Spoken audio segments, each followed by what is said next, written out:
I've been in the vegan movement since 2017, and I've seen just about every big drama that's popped up over the years. But one big drama that has stuck around far longer than it should have has been the drama around the UK vegan festival, Vegan Campout. And believe it or not, most of this drama is coming from the vegans.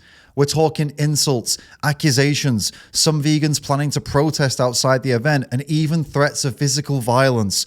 What the hell is going on? Vegan Campout is a huge summer festival, reaching around 13,000 people at its peak, with this year's event downsizing to a still huge 7,000 people. It's promoted as a big music festival type event, with all sorts of entertainment, including big name speakers, dance tents, and an education tent that focuses on animal advocacy and activism.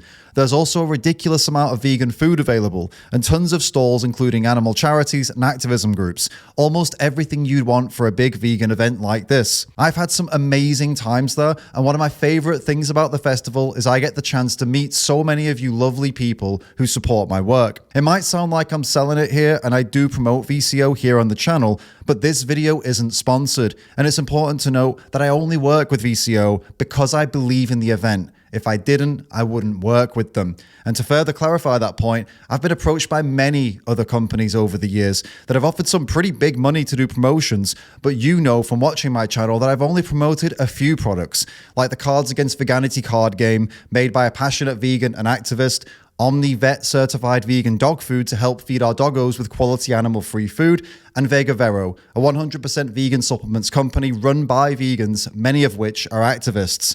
I only work with products and businesses I like and support. And of course, I sell my own t-shirts like this one, the anti-vegan social club one, which is, you know, if you're going to buy a t-shirt, might as well get a cool vegan one, right? I say all of this so you can be assured that I'm being honest in this video. I wouldn't make this for money. Over the last 3 years, some vegans have made it their mission to plague the vegan campout with accusations, drama, and even threats of violence. Why is that? Why does a 100% vegan festival working with animal charities get hate from vegans? Well, the drama around VCO is a toxic combination of 3 types of people. Deeply troubled individuals who gain a sense of importance and status from attacking this event, executing a never-ending flurry of fabrications and misinformation, some who are potentially not vegan at all, by the way. I suspect some of them might be infiltrators paid to disrupt this event. Vegans who consider themselves to be radical, who have ironically fallen victim to reactionism, opposing new innovations because they don't follow a certain path they believe veganism and animal rights should follow, and vegans who are genuinely misinformed and have been tricked into removing support for the event by the first 2 groups. Deeply troubled and potential infiltrators, they're big claims to make. Why would I say that? Well, when you see some of the behavior of these types, I hope you'll see what I mean. I've seen these vegans say Jordan, the founder of the Vegan Campout, is an evil little runt, dangerous, and needs to be investigated by the police, that he has mental issues and should be locked up. They call him vacuous human vermin, deranged, a psychopath, disgusting. One of them said if they were going to commit violence, it would be against him. Here you can see 2 people discussing and making jokes about the size of his genitals. Here you can see comments about Jordan's sister, saying she oozes arrogance and that they're both vile people. Here they are wishing his parents had used contraceptives or swallowed, and that the best part of him ran down his mum's leg. That Jordan is an incel, unloved by his dysfunctional family, that he stalks people, is a sociopath and needs professional help, and threatening him with physical violence. This person saying he hopes to bump into him after calling him a prick and accusing him of exploiting veganism for money. I've seen people claiming Jordan and his sister, the founders of the event, aren't even vegan or are anti-vegan. Of course, with no evidence and with stories that appear to be made up out of thin air. Both Jordan and his sister Ellis, who run the event, have been vegan for years. But what if they weren't vegan? What would that mean? Well, I'm sure the vegans making this stuff up support plenty of products made by non-vegans. Take Alpro, a hugely popular plant milk brand owned by Danone, which is known for its dairy products. Or a more on-the-nose example, McDonald's and the McPlant. There are vegan cafes and vegan events run by non-vegans too, that plenty of vegan support. I'm not saying this as a gotcha, like, aha, they're hypocrites, I win. Like, the aim of this video is to try and bring some sense to all this, not to win. I'm happy these vegans support vegan products, despite them being owned by or sold in non-vegan places. We have to make compromises in a non-vegan world. That's how we make progress. And as I said, Jordan and Ellis, who run the event, are vegan. So why support those products but not a vegan event? If you go to the cinema, bowling, holidays, and buy vegan products at the supermarket, but you rally against vegan campout, that's not based on morals. It's just that you have a personal issue with the festival. I know vegans who've quietly told me they support VCO but don't want to speak up because they see the kind of abuse from these people, and it's hard to blame them. I've no doubt my comment section is going to be full of this type of abuse, and if not, why not? Clearly, you're not a true hater if you missed my video, rookie. Being serious though, are you starting to see the problem here? Imagine if it was you or someone you cared about being spoken about like that. I hope you agree with me that when I said deeply troubled and potential infiltrators, I was maybe being a bit too nice. Where does all this hatred stem from? Where there's smoke, there's fire, right? Like, they must have done something to deserve all of this. Well, the whole thing started with a few legitimate complaints and a few misunderstandings. And don't you worry, we're going to dive deep into those complaints and misunderstandings a bit later in the video. Now, it seems that Jordan and the VCO team got a bit defensive when they were getting these complaints and these misunderstandings. I mean, we're all human, and this kind of thing happens. Let's be honest, no one enjoys being criticized. But what might have started as one or two reasonable complaints and a bit of misunderstanding has snowballed into tribalism and violent intent. As this group of individuals has grown, so has the intensity of their anger and the lies that come with it. It's an echo chamber of triggers, people constantly triggering each other with new information they either made up or misconstrued for dramatic effect. This outrages others in the group who tag more onto the stories, lies, and insults. And the cycle just keeps repeating until we end up with jokes about wishing Jordan's mum swallowed and threats to physically harm him on the street. You know those cool moments when you're telling a story and it gets funnier and funnier the more you get into it and your friends make jokes about it? Imagine that. But instead of it being funny, it's lies, rumors, horrible insults, and threats against you. And the threats aren't just limited to these clearly unwell people, which brings us on to the radical vegans. What's going on with the radical vegans? What drama are they causing? There can be some crossover between those who are deeply troubled and maybe suffering some sort of identity crisis and the radical vegans. But there are actually many well-meaning good people in the radical vegan world, and I'd like to focus on those. The more radical types criticizing VCO tend to be associated with a group called the Hunt Saboteurs. They're an incredible group based in the UK that tries to stop hunters from operating. They put their bodies and even their lives on the line, as these hunters tend to have police protection, so they get away with a lot, including hitting and beating the Sabs, running their horses at them, and other violent behavior. It goes without saying that the work that the Hunt Sabs does is incredibly brave. I am thankful for what they do, even though they're probably going to hate me for what I'm about to say. Unfortunately, some members of the Hunt Sabs have been a core part of the drama and misinformation around this event. Some have even threatened Jordan, the founder of the event, with physical threats, saying they're associated with anti-fascists and he better watch himself as they don't muck about. Also trying to track his IP address, suggesting they're going to find out where he lives and hurt him. Wholesome. Why do the Hunt Sabs and other radical vegans want to hurt Jordan? Why are they against the event?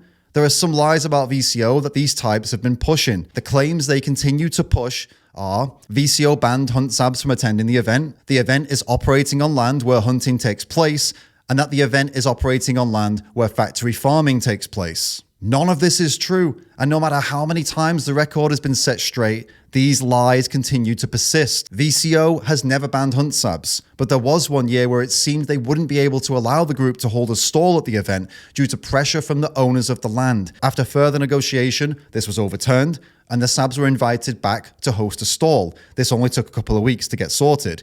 They refused the invitation to host a stall and raise vital funds for their work because they were upset about being temporarily not allowed to host a stall there, and they've held that grudge ever since. Actually, that grudge got so bad that members of the Hunt Sabs have dedicated themselves to trying to shut the event down, some even saying they're going to protest outside of it. So I think any chance of hosting a stall there now is long gone, and I find that deeply sad when I think of all the good the group could have done for animals with the money they would have raised at this event. VCO has confirmed that although some hunting takes place in the land surrounding the VCO venue, and there is farming activity some 4 miles away from the venue, no hunting or farming takes place on the venue land itself, which is good to know. But what if there was hunting on the land? What if, in the weeks leading up to the event, hunters had been shooting on the land? What would that mean? And would it make a difference? And why?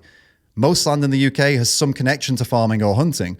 This is especially the case when it comes to land out in rural areas, where most large outdoor events are held. It's unavoidable. Just as it's unavoidable to go to the cinema or a vegan cafe without funding non-vegan activities, the landowners of both the cinema and the vegan cafe are likely also involved in farming and are at least certainly not going to be vegan. I know it doesn't feel nice to be stood where animals have been killed, but the difference between being where it actually happened and being somewhere where your money goes to profiting people who hunt, farm, or buy meat, dairy, and eggs is more a personal thing and not a moral thing. It doesn't matter if you're on the land where it happens or if you're in a vegan cafe and the money goes to someone who funds it. The outcome is the same. You're funding someone for non-vegan activity.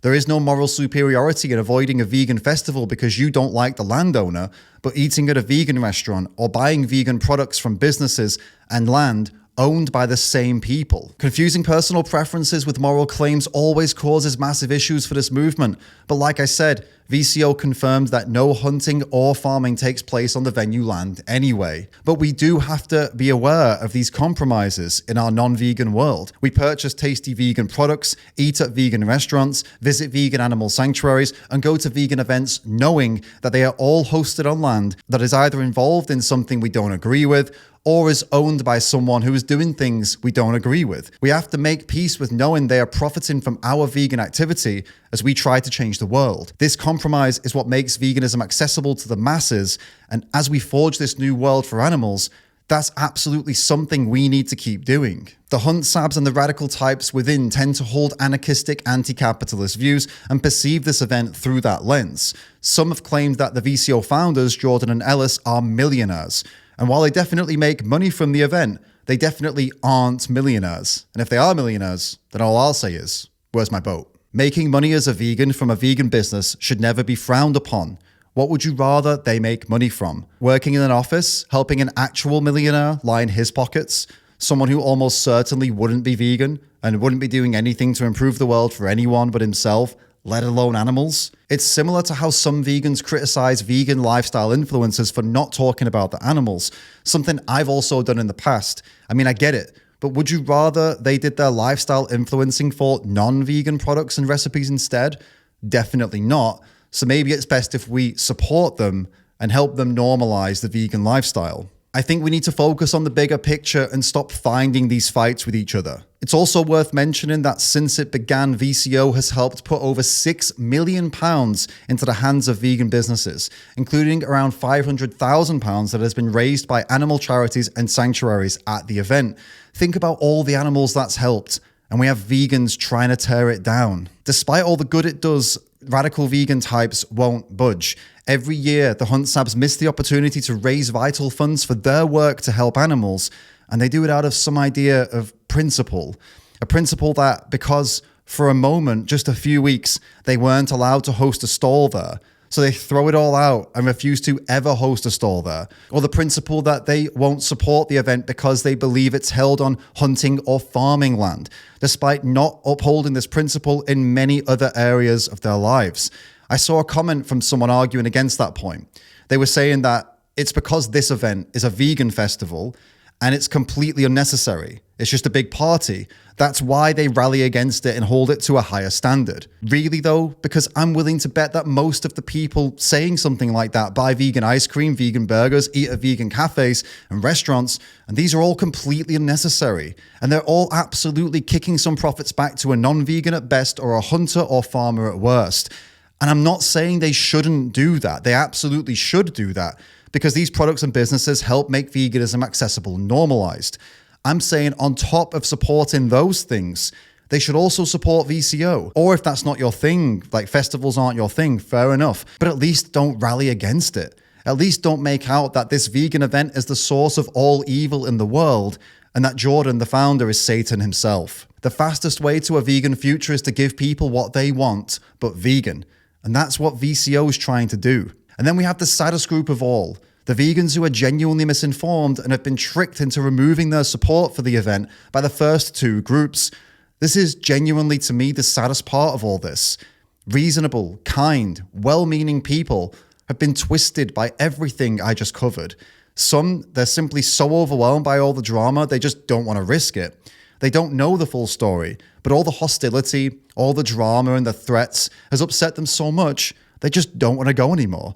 Some of these people attended for many years before this as well. Others have only received one side of the story and have been utterly convinced by it. Remember, we're talking about vegans here, compassionate, empathetic people who woke up from the lies that the meat, the dairy, and the egg industries were selling them. They're used to finding out shocking truths about the things they once supported, so they're open to it here as well. They think they can trust the hunt sabs. They can trust these passionate vegans who seem to be just so sure of what they're saying and the information they're sharing. Why would they lie? And so they believe it. And they start telling other people about it. And they're tricked into hating a vegan event that raises millions for vegan businesses, sanctuaries, and charities. A vegan event that provides a vegan alternative to the big summer festivals that people love so much. And they're tricked into hating progress for veganism and progress for animals. All right, but who cares about some random vegan festival? It's not like it's going to change the world, is it? Well, this isn't just about one vegan business. This is about the future. It's about the world we want to see. If we want a better world for animals, we need to stop holding vegan businesses to such ridiculously high, unrealistic standards, especially while we go about our days supporting all sorts of non-vegan businesses like cinemas, supermarkets, internet companies, estate agents, and everything else. You get the picture. We accept that as vegans, we have to make compromises while living in a non-vegan world. We have to be understanding that vegan businesses also have to make the same compromises. I'll say it again because I really believe it. The fastest way to a vegan future is to give people what they want, but vegan. Vegan Camp Out and other vegan businesses like it do exactly that. We need to accept that compromises have to be made in almost all vegan businesses and even in vegan charities like animal sanctuaries. If we continue to berate, criticize, and even protest vegan businesses because they just aren't vegan enough for our liking, everyone loses. The vegans lose a great product. The meat eaters who might have been interested in trying something new lose out on a chance to see that veganism can be accessible. And most importantly, the animals lose out. If we continue like this, we have no movement, we have no influence, and the animals have no chance. If you're watching this and feeling like the vegan movement has become a war zone, I feel you, but please don't let this drama push you away. This movement is bigger than a few bitter people shouting on Facebook. Support the things that build, not the people who destroy. Speak up for progress and speak up for unity. You'll find me at this year's Vegan Camp Out giving a talk on the education stage, and I'll also be doing a metalcore and deathcore DJ set over in the jungle. I really hope to see you there, supporting vegan businesses and helping build a better world.